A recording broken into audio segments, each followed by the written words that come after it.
most basic level, this is the Etude of Octaves. This etude is about octaves. That's very easy to see. If you look at the first page, we have all these articulated octaves, and I think that's easier than slurred octaves. I think that's why he starts with those. If you go on to the third and fourth pages, we have slurred octaves. First, they start on the lower note, so the emphasis is on the bottom note, and we go up.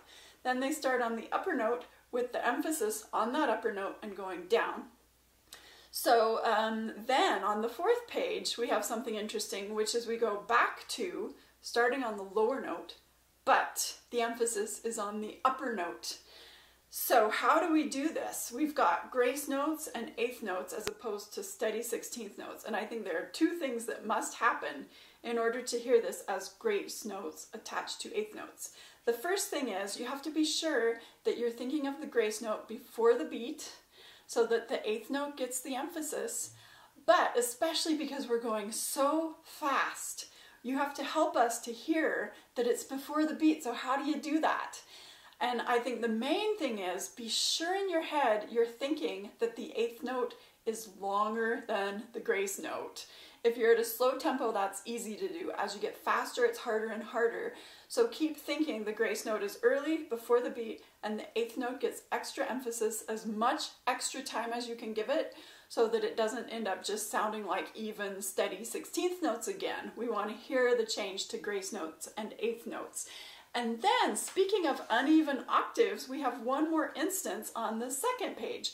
If you go back and look at the second page, we've got all these octaves in triplets. And so it's just one more octave challenge he's throwing your way to do these uneven going up octaves.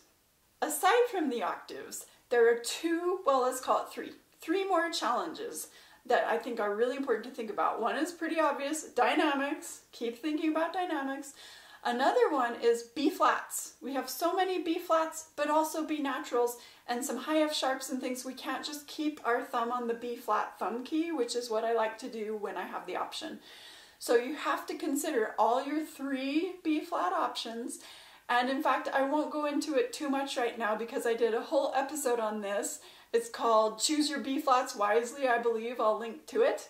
And I talk a lot about the second page of this etude in that episode, and how sometimes I use my thumb B flat and then I avoid sliding my thumb, but I'll also use my right hand B flat lever. Sometimes in this etude I also use just normal right hand first fingering for the B flats, just depending on the context. So be sure you think carefully about your B flats. The only thing I'll quickly say is that my students, I don't allow them to slide their thumb on and off the B flat lever. You have to work around sliding and do something else, lift it up, place it down, because I want my students to leave my studio being masters of every possible B flat fingering. And then when they no longer see me, if they want to experiment with sliding, hopefully I will just never know. The other challenge is breathing. The phrasing is written in a way that's very challenging for breathing, and I really believe Altès did this on purpose. Flute players almost always try to breathe after long notes because we just have so much more time to breathe after a long note. But the longest notes that he's put in here are dotted quarter notes that are clearly not the end of the phrase. So you have to either avoid breathing after those long notes altogether, or if you take a breath there, which sometimes just feels like the most easy, convenient way to go, you have to be sure that you think of the phrasing going past the breath. You don't stop and take a massive breath and just let the phrase go, let it end. It needs to continue through to the 16th notes after that dotted quarter note. So really consider that, because everyone's very tempted to stop and load up on breath after those notes.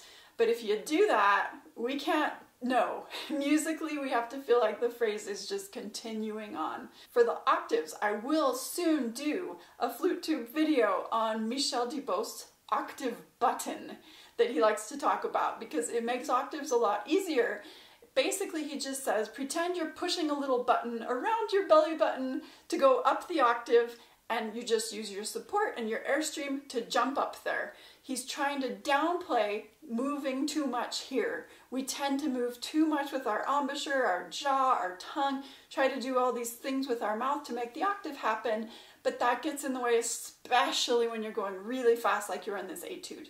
So that's not to say that stuff doesn't happen, but you want to really put your attention on your support and your airstream and let that help you make the octaves, rather than trying to do what he and many other people call jawboning, where you move around a lot to make those octaves happen, because that does just mean you can't go very fast.